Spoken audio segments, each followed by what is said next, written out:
surah. Allahumma inna nas'aluka ridhaka wa jannah wa na'udzubika min sakhatika wan nar. Allahumma innaka 'afuwun karim tuhibbul 'afwa fa'fu 'anna. Allahumma yassir wa la tu'assir ya karim. Rabbi tamim bi khair, Rabbi tamim bi khair.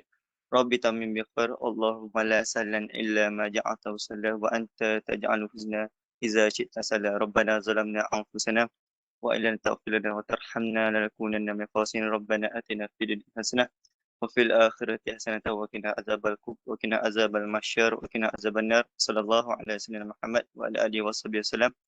Walhamdulillahi rabbil alamin. Takabbalallahu.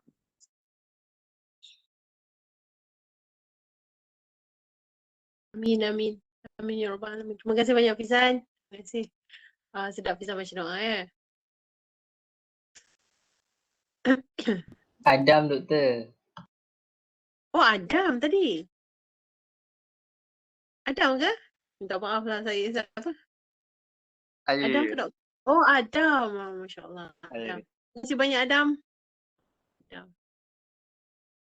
Oh, baik Fizan, tak apa. Terima kasih banyak Adam.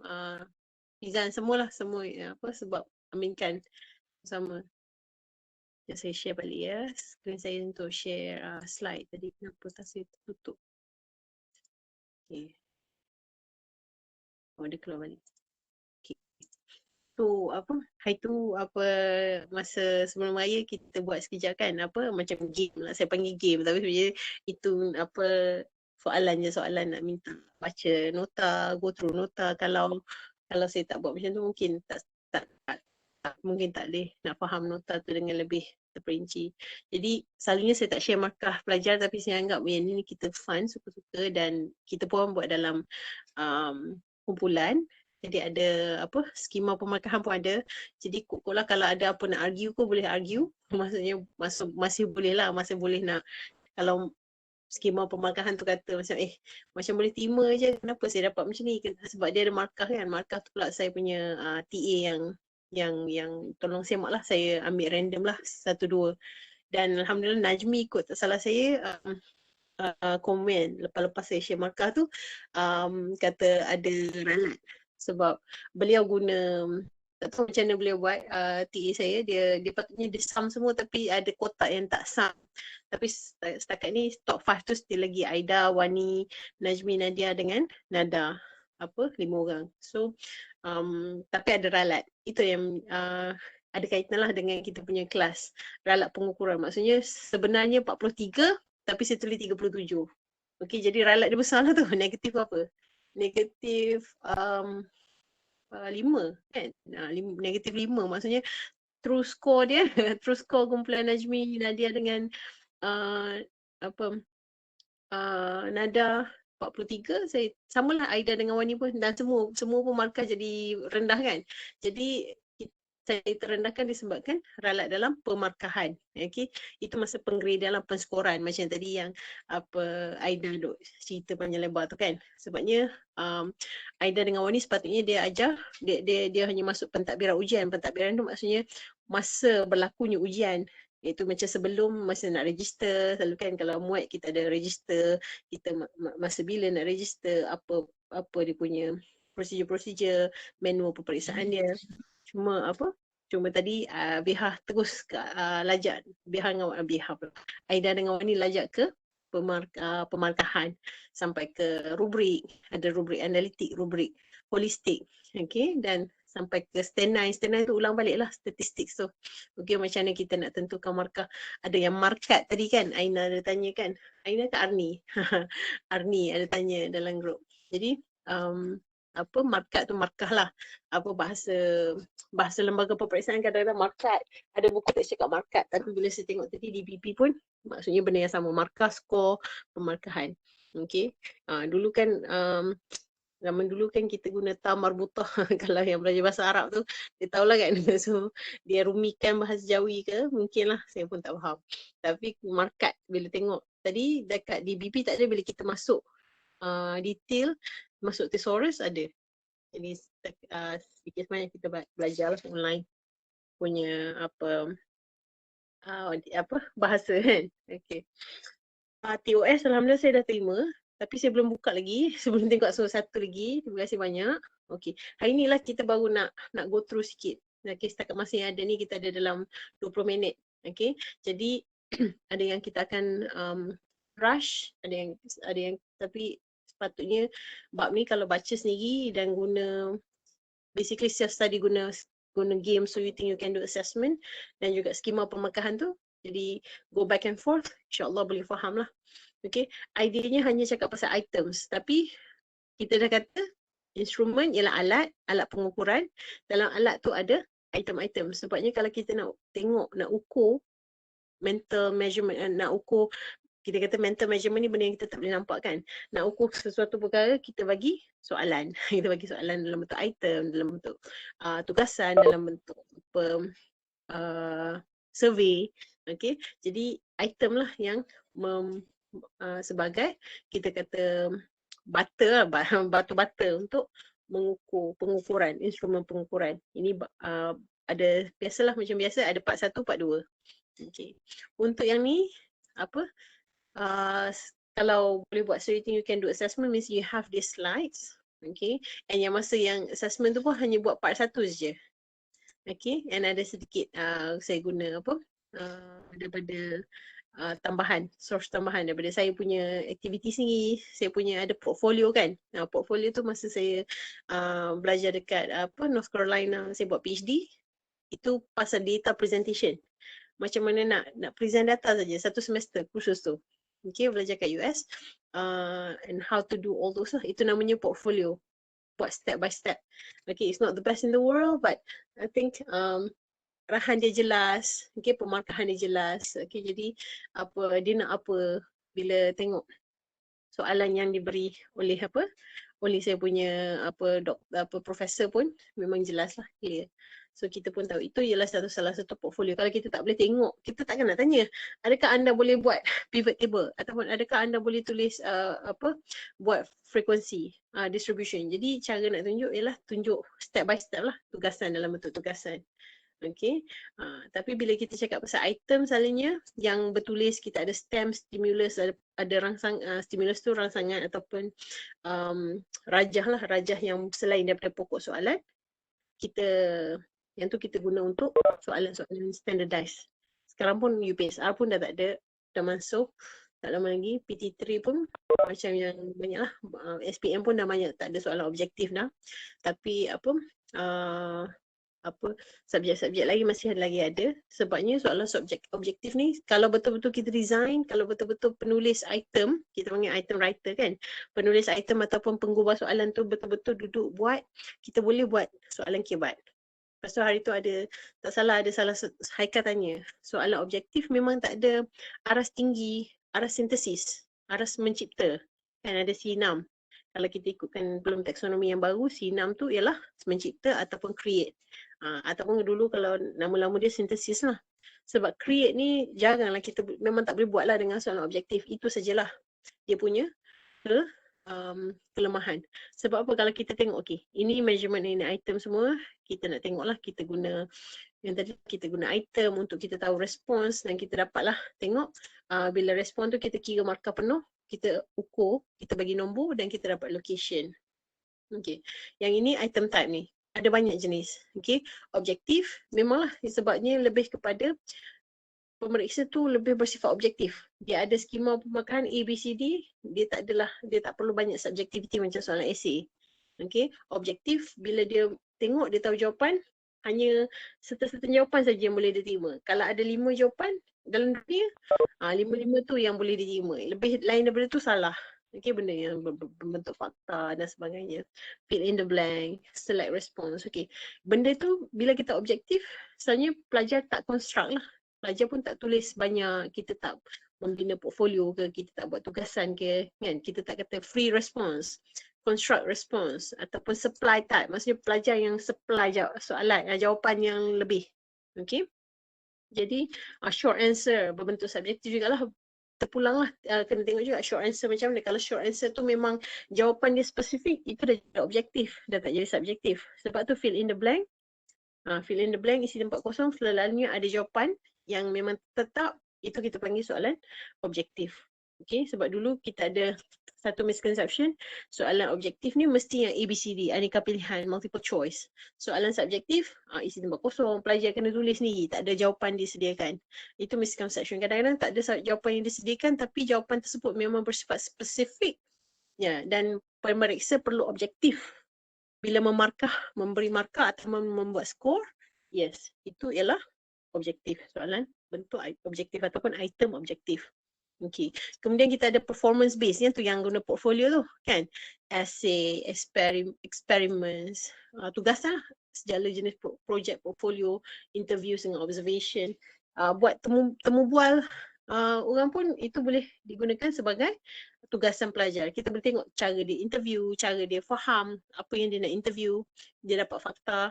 Okay. Benda ni rich lah, dan dengan COVID ni kita pun tengok semua pensyarah dah berubah ke coursework. Coursework tu ialah salah satu bentuk tugasan ataupun performance based. Dan cara penulisan mereka pun sepatutnya ada prinsip-prinsip. Oh, Nims, Webex tersekat ya. Okay, saya record. Yes, record. Yes, this is recorded. Okay, saya bagi juga siapa yang boleh, siapa yang masih boleh ada, siapa yang problemnya. Sekejap lagi saya buat sum up sikit dekat WhatsApp. Ya, Nims. Saya nampak tadi Nims, Izzati keluar masuk. Okay, I'm sorry about that. Kita try. Kita akan share benda ni dalam YouTube macam biasa. Dan bila internet Nims dah okay, boleh refer balik. Dan tengok description lah. Oh yeah, by the way, yeah, this is the YouTube lah, YouTube channel. Okay. Pergi klik satu akan bawa lah ke channel saya, dan boleh cek semua. Saya tak share lah semua link, nanti penuh lah WhatsApp tu kan. Okay, jadi setakat ni yang ada Webex, yang memang kita buat Webex ataupun ada presentation yang melalui Webex, saya masukkan. Dan juga presentation kawan-kawan yang guna Webex, saya dah share juga link dia dalam Padlet mereka. Okay, jadi boleh tengok lah. Yang lain-lain pun kalau berminat boleh lah tengok kan, ini research method. Okay, so bermula dari sini lah, dan bolehlah go through, dan ada description. Hopefully saya ada, setiap ni ada description apa kita buat. Jadi tak perlulah tengok, okay ni lecture apa ni. Saya letak sama je thumbnail je. Cuma masa berbeza, saya tak buat description apa dekat tajuk, nanti panjang sangat. Jadi boleh tengok description. Okay, ini description dia kat sini. Saya tulislah apa dia kan. Ini statistical concept, kita go through sikit, masuk sikit bab target rate continuum. So hopefully it'll be useful. Okay. So ni saya dapat message Nims tadi. Okay. Panjang nak cerita. Okay. Jadi itulah. Okay, performance based tugasan. Tapi walaupun macam mana, walau bagaimanapun coursework nampak senang, tapi sebenarnya banyak. Kalau betul-betul pensyarah tu kena duduk betul-betul buat, tengok CLO. CLO tu course learning outcome lah. Dan course learning outcome tugasan dia bukannya ada kognitif saja macam GSU. GSU ada kognitif kan? Kan ada C1 sampai C6 lah, sebab jarang lah kita boleh tengok efektif, kita boleh tengok psikomotor. Sama lah macam sintesis, kita tak boleh tengok C6 dalam objektif, item objektif. Okay, so item objektif memang arah sampai paling hebat pun C5 lah. Menilai boleh. Menilai kita boleh tengok dia menilai situasi, tapi kita guided lah dengan jawapan-jawapan ABCD. Dan kita tengok penilaian dia macam mana. Dan dia ada satu jawapan paling terbaik lah, the best answer. Okay. Kalau multiple correct response, ada pelbagai selection, dia boleh pilih banyak. Tapi banyak pun yang terbaik lah, yang paling baik, yang maksudnya dia ada hard selalunya. Dan yang ni selalu saya tengok kalau buat handouts ataupun guru dulu pun guru-guru dalam buku tugasan kerja ke apa semua, ada juga semua di atas. Pilihan jawapan semua di atas tidak digalakkan lah dalam prinsip penulisan aneka pilihan. Okay, yang ada ABCD. Okay, yang ni teknologi enhance. Okay, kejap banyak ni nak cerita. Okay, tapi saya go through with this, bagi tahu teknologi enhance tu yang dalam Scalist tu kan. Sekarang ni kita banyak testing company lah dekat US especially. dia banyak guna komputer untuk test dia. Jadi dia guna teknologi enhance. Dia ada teknologi enhance dan teknologi enable. Kalau kita teknologi enhance tu diperketatkan lah PKPD kan. Enhance MCO kan. Tapi yang ni teknologi enhance maksudnya kita guna teknologi, kita boleh buat something better. Kadang-kadang kita boleh guna teknologi, kita boleh dapat skor terus. Okay, that is technology enhance. Kalau teknologi enable, kita just tukar balik apa yang kita tanya dalam kertas, masuk ke teknologi, guna komputer. Itu teknologi enable. Okay, teknologi enhance ni maksudnya dia klik satu, dia boleh buat macam-macam. Okay, guna, maksudnya dia jawab soalan, terus dapat jawapan, tapi soalan tu pula dia bukan setakat pilih A, B, C, D. Mungkin dia ubah kedudukan, dia boleh kira, dia boleh sukat suhu, tapi guna komputer. Selalunya guna ni lah apa simulation, bentuk apa doktor ke arkitek ke, okay? Dan terus dapat markah live, real time. Okay? Itu teknologi enhance. Okay, nanti kita tengok juga. Rating scale ni yang survey lah. Banyak je bentuk survey tadi kan, macam apa setuju tak setuju. Dan ini pun sekarang ni makin lama makin kita pun nak buat ujian psikometrik, apa dalam pentaksiran school based assessment dan sebagainya. Okay, banyak dah tanya pasal. Yang ni saya kata kadang-kadang mereka ni lebih kurang sama. Tujuan saya highlight ni maksudnya subjective item pun kalau payung besar lah. So bawah dia ada performance based. Ada juga yang kata buat pecahan tak pecah banyak-banyak sangat lah. Objektif, subjektif. Okay, teknologi enhance pun ada objektif, ada subjektif. Tapi saya pecah lagi lah. Jadi kalau ada yang kata performance based ni ialah subjektif, saya setuju juga. Okay, cuma ini lebih terperinci lah kita punya pecahan jenis-jenis item. Dia kata different varieties, maksudnya different types, jenis-jenis items. Okay, ini objektif. Yang ni lah, bila objektif, kita select. Examiner select, pilih. Dia pilih, dia tekan, dia klik ataupun dia cakap true ke false. Pilih A, B, C, D. Maksudnya dia pilih je lah. Maksudnya ada several possible answers. Maksudnya jawapan dia dah ada terbentang. Ataupun dalam dunia tu ada beberapa jawapan spesifik saja yang diterima. Okay, kat sini scorers ataupun pemarkah ataupun pemeriksa. Kita kata dalam kalau kita term kita Malaysia pemeriksa, dia tak perlu nak fikir lebih, dia tak payah nak buat inference, dia tak payah nak nilai. Mungkin boleh terima ke ni? Dekat-dekat ni walaupun tak ada dalam skema pemarkahan, mereka objektif. Jadi mereka pilih. Okay, jadi dia match answer key. Answer key tu skema lah. Okay, ataupun yang kita tengok, so you think you can do assessment tu, itu skema. Salah satu contoh kita nak buat skema jawapan. Okay, skema jawapan agak berbeza dengan rubrik. Okay, nanti saya cerita. Banyaknya nanti, saya dah 3:40. Okay, subjective item. Yang ni produce. Yang tadi ni select. Pilih saja. Yang ni dia kena produce. Dia kena hasilkan. Dia kena buat sintesis. Dia kena mencipta. Dia kena jana idea dia sendiri. Hasilkan sesuatu. Okay. Jadi apa maksudnya dia tak payah nak tengok. Jadi respon dia lebih kepada bila pemeriksa tengok, okay. Pemeriksa adalah sikit subjectivity kan, kadang-kadang tulisan cantik tengok ada kan jawapan soalan dalam so you think you can do assessment, ada benda-benda yang akan mempengaruhi, yang sepatutnya tak mempengaruhi lah, dia akan menyebabkan ralat.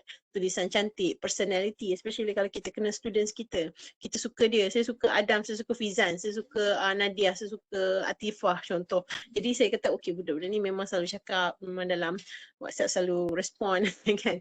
Jadi saya akan bagi markah lebih. No, that is actually wrong lah as a scorer, but kita manusia akan ada. Sebab manusia is manusia. Sebab tu ada subjectivity. Okay, sebab tu kita ada ralat, pengukuran sedikit lah. Okay, kemudian kita guna rubrik. Okay, rubrik tu dia bagi panduan. Okay, ada analitik dan holistik. Tadi Aida pun dah cakap ada analitik dan holistik kan. Yang ada kata ada pembetulan dekat description YouTube tu. It's not tak wrong lah, tak salah kata itu skema pemarkahan, cuma dia lebih kepada rubrik lah kalau dalam bahasa assessment kita. Okay, dan kita kadang-kadang rubrik tu pun susah juga nak objektif. Rubrik tu bagi panduan lah. Bolehlah guide sikit sebanyak, tapi ada setengah rubrik yang macam dia bagi kelonggaran lagi. Jadi kita pun nak tengok dia punya description tu, especially nantilah kalau guna standard kriteria ataupun PBD, cikgu lagi susah masa tu. Kenapa anak saya dapat band 3? Dia buat je kerja sekolah. Kan, padahal cikgu tengok keseluruhan. Time bila pun kita tak tahu. Sebab PBD pun terlalu umum juga. PBD ada kriteria kan. Band 3 dapat macam ni. Kenapa tak dapat band 6? Okay. So those kind of thing lah based on the subjectivity. Bila PBD lagi dengan student yang kita suka. Kalau kita tak suka, mak bapak dia selalu komplain dalam WhatsApp, akan affect tak markah dekat anak dia. Jadi itu pun kena tengok. Kadang-kadang kita memang cakap lah senang lah, tapi bila betul-betul buat ada juga terlintas sebab mak bapak cakap banyak. Sebab tu mak bapak kadang-kadang tak berani nak bercakap sebab dia tak suka kadang-kadang cara cikgu, ataupun dia ada benda yang dia tak puas hati, dia takut jugalah nak share, especially dalam group WhatsApp kan. Tapi ada juga yang okey lah kalau yang tak ada PBD, yang cikgu tak bagi markah. Okay, so dekat tadika kan, so we know all this kind of things, subjectivity manusia. So sama subjectivity item, subjectivity dalam pengukuran pentaksiran. Jadi at least kita nak kurangkan subjectivity tu, kita adalah rubrik. Okay. Okay, yang ni performance based lah. Lain-lain nama lah. Ada yang panggil alternative assessment, ada yang panggil task based, performance based, authentic. Yang ni bila masuk authentic ni maksudnya dia dah mirror the real life situations. Okay, here. Okay, authentic. Okay, ini standards. Remember the standards yang saya kata kita guide. Itu macam buku undang-undang lah tentang assessment di Amerika Syarikat. Okay, North America, basically Canada pun guna. Okay, define assessment or item format. Okay, dia macam mana dia dia define. Dia kata yang ni kalau performance based ialah such assessment, which is the performance based tu, maksudnya test taker demonstrate the skills, macam buat portfolio, okay, tulis essay, ataupun mengecat ke, ataupun menjahit. Okay, menjahit is actually a performance based. Okay, walaupun kita kata macam mana kita nak tengok dia buat jelujur ke, dia buat sembat ke dan sebagainya. Okay, tapi bila test taker tu demonstrate, itu ialah mengukur setiap tugasan. Jadi kita nak tengoklah sama ada dia demonstrate skills tu cukup tak. Okay, bila dia demonstrate the skills, dia buat sesuatu yang melibatkan penggunaan kemahiran lah. Kemahiran assembly hard drive, kemahiran memandu. Okay, dia buat dalam real life situations. Test drive kan, test drive, kita panggil test drive ataupun ujian memandu yang dekat JPJ, dekat jalan raya tu memang real life. That is authentic 100%. Okay, sebabnya dia duduk time tu ikut masa. Nasilah dia kena tengah hari ke, dia kena pagi ke, time sekolah ke. So it's real life. Okay, jadi itu salah satu authentic lah. Kalau kita bagi student tu memang experience. Kalau kita bagi macam doktor, pergi dekat komputer, okay, bagi simulation. Okay, bedah simulation lah, guna apa yang kita panggil apa, Google tu kan, yang virtual reality kan, yang game kan, yang selalu kita pakai cuma mata nak tunjuk kata okey ini abad ke-21 ni. Okey, so doktor guna tu, itu tak authentic lagi. Hampir. Dia kena buat performance tapi dia guna teknologi enhance. Benda yang teknologi, tapi dia buat surgery semua tapi bukan real. Okay, dia cuma based on dia punya tak ada apa-apa terkesan. Kalau kat India tak salah dulu, kawan saya cakap satu student medik, satu mayat. Yang tu betul, yang tu authentic. Sebab mayat tu pula mayat siapa-siapa lah. So mayat gelandangan, homeless people kan, ataupun memang dia dah donate untuk medik student. Sebab tu ramai dulu suka pergi India buat medik. Okay, sebabnya memang real dengan patient, real dengan mayat lah, especially surgical part. Okay, those are authenticity real life. Jadi untuk tugasan ataupun performance based, yang selalunya kita buat PVD lah dulu, sekarang ni UPSR dah tak ada, lagi banyaklah performance based. Okay, dan PT3 pun banyak performance based juga. Kerja khusus SPM pun ada kan performance based, dan ada pun kita SPM pun dah tak ada soalan objektif sebab dia banyak kepada performance based. Buat essay, tulis rumusan kalau bahasa Melayu. Okay, so derive kan, kalau matematik tambahan tu kita kena derive. Those are performance based. Okay, dia based on authenticity lah. Kau boleh dunia sebenar, masalah dunia sebenar, sebab tu dia suka bagi masalah yang relate yang terdekat dengan dunia sebenar. Maksudnya situasi sebenar negara, dunia. Okay. Kau boleh, kalau Malaysia, di Malaysia lah. Unless kalau tujuan exam tu untuk tahu kebahiran global, yes boleh tanya. Okay. Contextualization bagi konteks lah. Maksudnya dalam dia bagi situasi yang lebih detail. Okay, suhu berapa contohnya, bilik macam mana. Kalau mathematics, okay, dia bagi pula apa di kawasan mana, mungkinlah ada kan, berapa square feet, berapa kaki persegi kalau kena melibatkan apa pengiraan keluasan. Okay, learner center maksudnya pelajar buat sendiri. Okay, jadi itu yang dikatakan perform, pelajar buat, produce. Okay, scoring are based on scoring rubric. Tapi itulah relies heavily on the subjective judgment of the scorers. Okay. Ini teknologi enhance, dia kata tadi, okay, kadang-kadang bila kita guna item setengah ni, bila dia dah banyak, dia banyak apa, combine dah. Apa elemen objectivity, dia integrate objective items dengan subjective or performance based. Okay, dan selalunya bila kita kata teknologi enhance, kita guna computer delivered lah. Okay, nanti satu hari kita, bukan satu hari, untuk quiz kita akan buat online juga. Kita akan buat online test guna satu platform.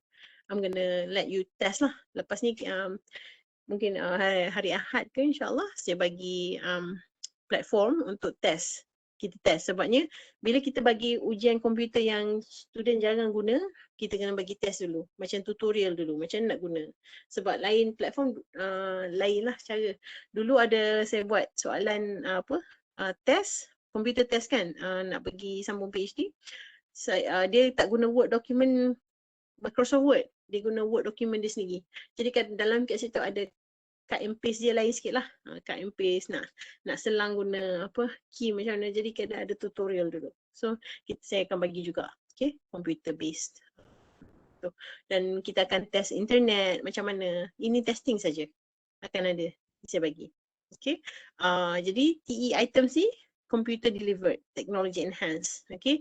Dan students kena buat interaction sebab objektif tadi student select, subjektif student produce. So kalau TE item ada jugalah interaction pelajar dengan soalan untuk sebelum pelajar keluarkan respon. Respon dia maksudnya respon terhadap jawapan soalan yang dikemukakan tu lah.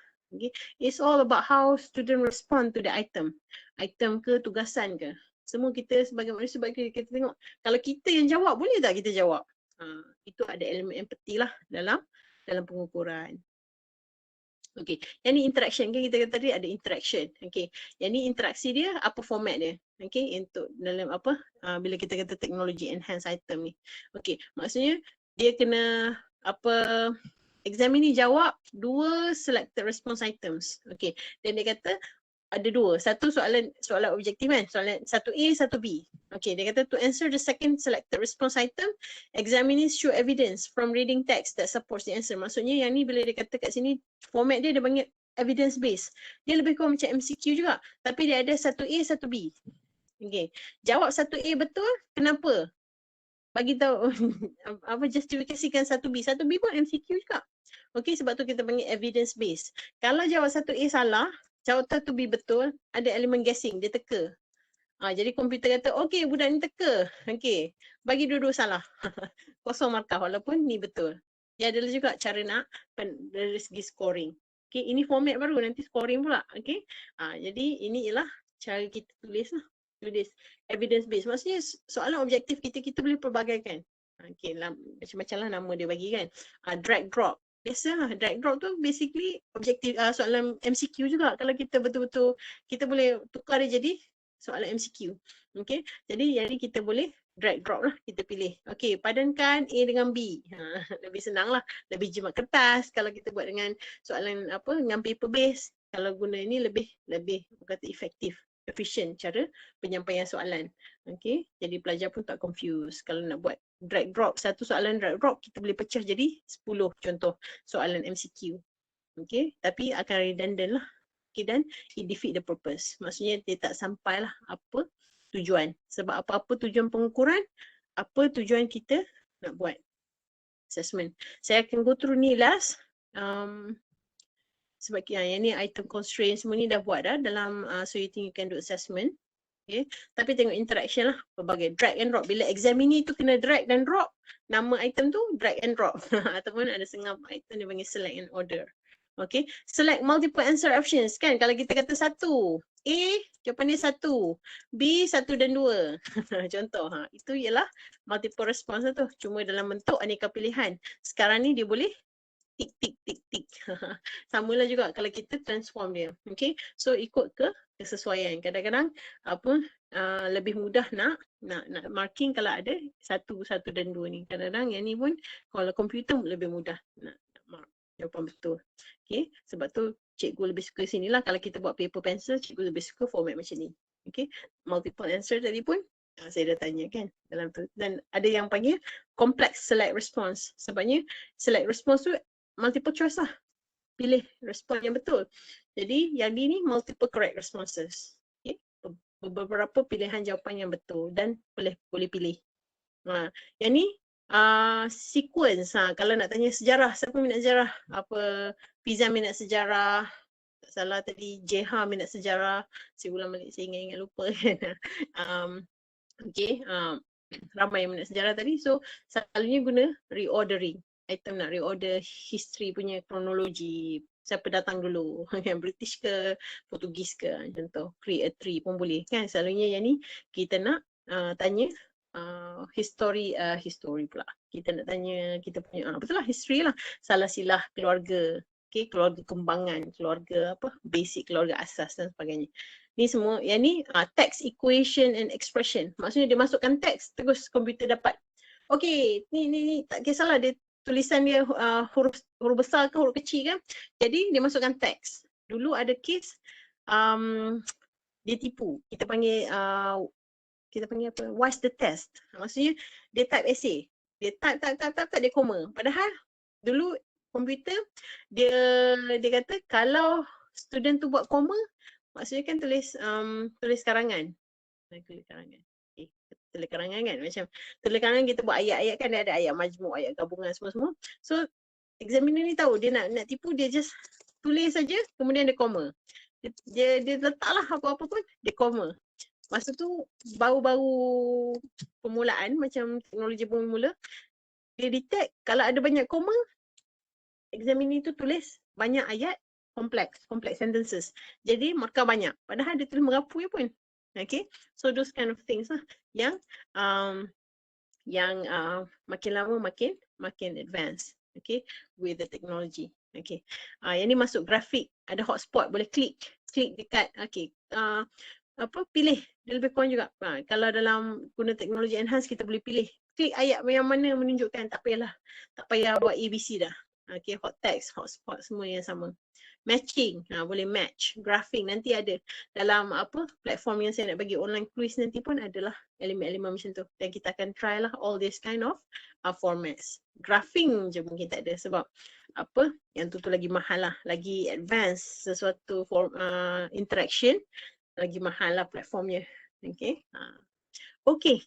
Dan kalau nak tengok DT, this is my PhD punya thesis online. Okay. Full PDF. Okay. So kita stop dulu. Dekat sini sekarang dah 3:57. Okay. Nanti kita akan masuk balik lagi bab ni sambung. I know is slow and steady. Walaupun kita dah go through. Yang ni benda yang sama, benda yang kita dah go through, tapi mungkin tak akan lama lah. Okay, next class. Tapi I set the foundation, the idea of item. Okay, ada jenis-jenis dan berdasarkan interaksi pelajar dengan item tersebut. Jadi sebab tu kita kena banyak. Kan ada tadi group previous time peminat item, dia kena test dulu, ulang balik, kemudian pilot, bagi kat student nak jawab, bagi kat cikgu nak jawab. Kalau specialist sepatutnya begitulah. Itulah proses pembinaan item. Sebab item selalunya item subjektif, essay macam tu, mudah nak bina, susah nak score. Yalah, lama lah kan. Sebab tu. Tapi item objektif, susah nak bina yang baik, yang betul-betul baik. Tapi bila dah bina, it's good. Cuma kena bina banyak. Okay, sebab tu titas, kena jawab 100 soalan. Kena jawab, ambil tak lagi titas? Kena tak ambil dah? Titas, human ethnic ke semua. kenegaraan. Tak ingat dah. Dulu time saya, masa saya 2009, 2005, 2009 ambil lagi lah. Tapi basically asas keusahawanan. Dulu soalan semua objektif. Okay. Kita akan baca lah buku teks tu. Dan buku jawapan selalunya clear cut je. Pensyarah akan ambil straight penggubal item kan. Sekarang ni kalau nak Google pun boleh kan. Jadi sebab itulah ada isu banyak. Dan pensyarah pun tak akan pergi buat final exam online lah. Susah nak bina soalan. Okay, sebab tu kita move to coursework. But it doesn't mean objective item tak bagus. That's what I'm just gonna say. Okay, you as teachers nanti sekarang ni mungkin sekarang SPM tak ada soalan objektif dah. Mungkin nanti akan ke depan akan ada balik soalan objektif. Who knows? It depends on who's gonna make the policy lah. Okay, maybe you. Okay guys, stop kat sini. Thank you very much. I'm gonna buka balik scan. Siapa yang belum scan? Ni berkeliling lockdown ni. Hati-hati ya. Siapa yang belum scan boleh scan, dan siapa yang dah scan boleh keluar. And I'll talk to you on WhatsApp soon. Okay? Take care everyone. Stay safe. Mandi, minum air 15 minit. Okay. Assalamualaikum. Thank you everyone. Doakan Nadia ya. Thank you, Doktor. Thank you. Siapa cakap? Okay. Thank you everyone. Nada. Okay, Nada. Thank you, Nada. Take care, Nada. Make sure jangan duduk dekat-dekat ya dengan orang yang tak sihat. We don't know. Alright, Doktor. Thank you, Doktor. Stay safe, Doktor. Yeah. Thank you so much. Semua beli cotton swab pun dalam beli kod Lazada. Jaga telinga. Aduh. Punya lah. Gigih. Take care, Najmi. Thank you.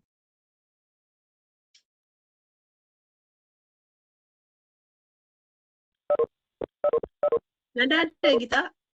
Kalau Nada tak keluar, Ya, saya ada. Kenapa? Okay. Sekejap saya nak stop recording. Okay. Nada saya nak tanya